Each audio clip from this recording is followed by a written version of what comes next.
LG refrigerator, how to use the temperature and water compensation mode.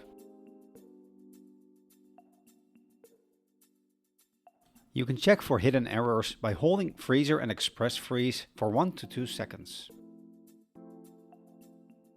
If no error is found, all LEDs turn on. However, holding these buttons for 4 to 5 seconds results in a so-called compensation mode with 5F or 5.5 on the display. This is not an error.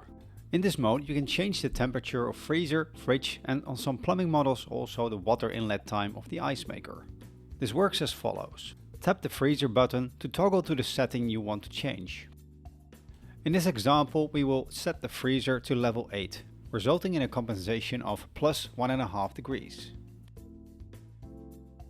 Press and hold to save the value. Release all buttons and wait for 4 to 5 seconds until the machine turns into normal mode again.